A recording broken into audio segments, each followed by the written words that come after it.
wonderful people, you're welcome back to my YouTube channel. If you are new here, I am Ojelade Florence Olajimoke. I create content from Nigeria and my content is all about relationship, faith and lifestyle. If that looks like what you're looking for, please, you will see a red beautiful button below. Yes, just a click and voila, you've subscribed to my channel. Thank you, and don't forget to press the notification button so you get notified and get updated on my content. So today's video, I want to be showing you guys the places I visited when I went to Lagos. Like, if you know me so well, like you know me, like you understand, you know me, you know me so well, I can't visit a place or I can't go to a place and then not take photographs or make a video coverage. Like how was I supposed to do that? It's not possible. So I took some photographs and I made a video coverage, and I'm going to be showing you some of the places I visited. Like, I'm telling you, it's going to be exciting and educative. You don't want to miss any bit of this video, so please watch to the end. And don't forget to leave a comment. Let me know what you feel about the video. You know, I've always tell you I want my video to be engaging. Like, comments, let me know what you feel about the video. Also, do not forget to subscribe. Like I said, that subscription is so important, and subscription is free. Like, it is free. Yeah, subscription is free. Don't forget to subscribe. I don't want to bore you too much. Let's go right into the video.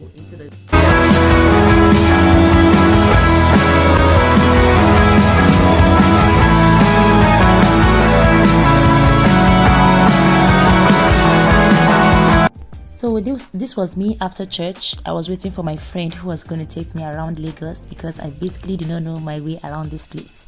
So let's go. So this building you are seeing is called Ilela. Ilela is in Yoruba language. It means big house. And as you can see, it is a massive structure in Elogbo, Ojo, Lagos, accessible via Iyanera bus stop. Ilela is an abandoned government project. As you can see, it's an abandoned edifice of about 22-story building. Now, based on the research I made, I learned that this abandoned building has been a notorious hideout for criminals in this area. Criminals normally share their loot inside this uncompleted building.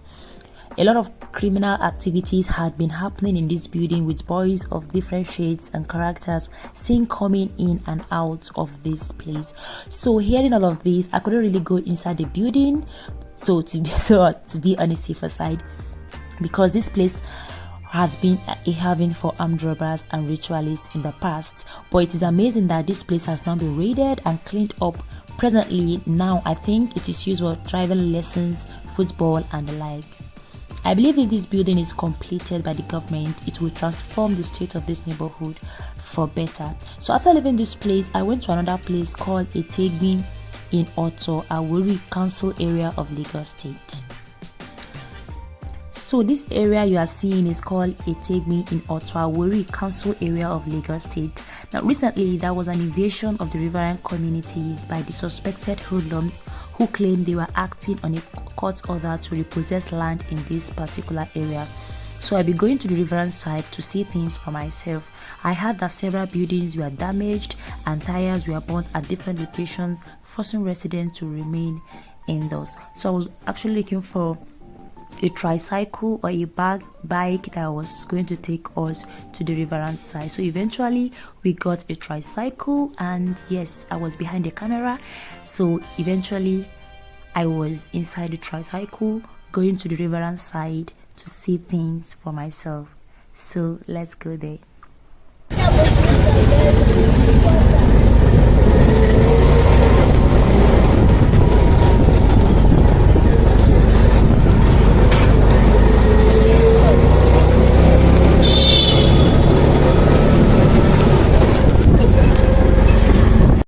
So after some minute drive, we eventually get to the riverine side, and so we are going there to see what has happened, because I heard that several boats were damaged and so many other things were done in this place. So I want to go and see. So let's go there.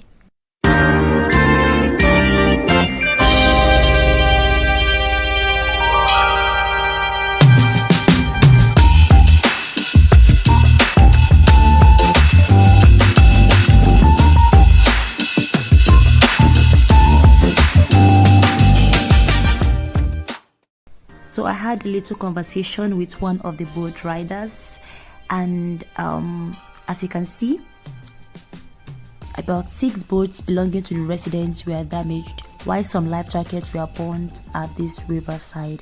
So seeing all of this, I'm not still afraid. I still want to enjoy the blessedness of nature, because the breeze here was heavenly. It was entering my skin.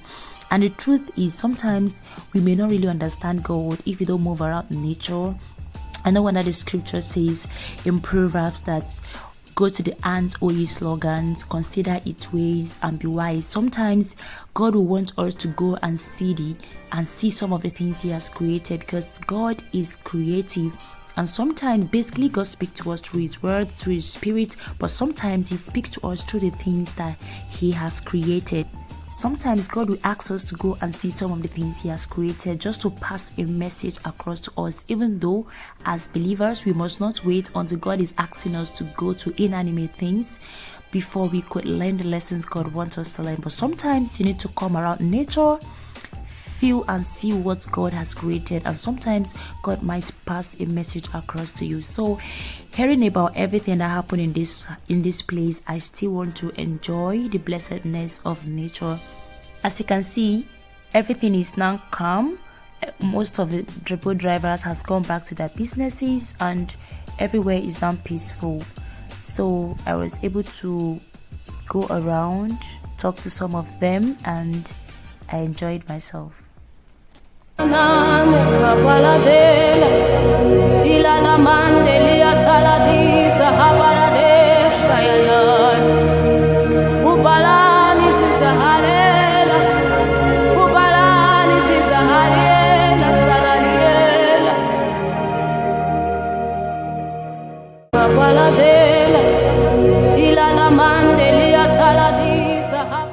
This was on my way going back to Ibadan on the second day, and getting fuel in Nigeria has become a rather difficult task in the recent weeks because of the continuous scarcity nationwide. People find it difficult to stay in queue for several hours, so some of them have to turn back to black market, and there they get a liter for 500 naira instead of the official price of 165 naira, and that squeezes their little profit margins even further.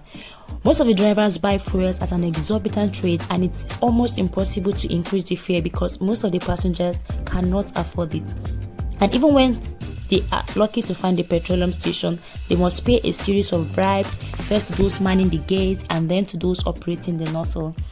The current shortage is due to the discovery of 1 million liters of imported petrol in the supply chain, with methanol quantities above Nigerian specification, leading to an emergency withdrawal of unnamed volume of the product.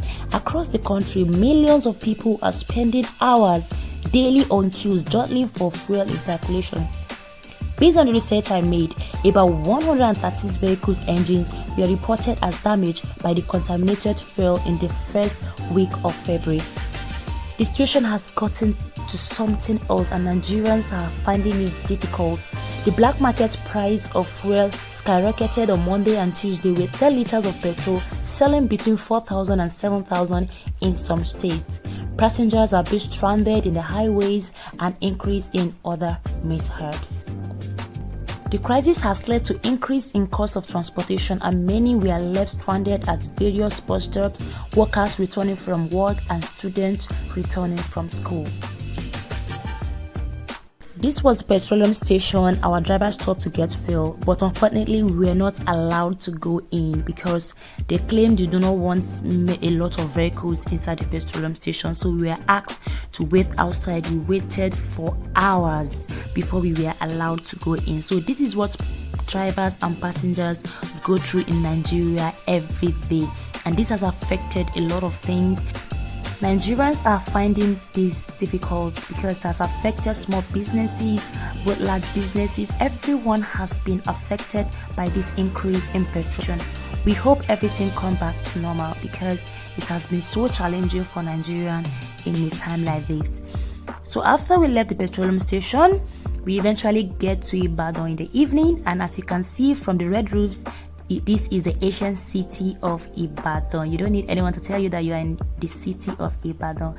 So thank you for watching.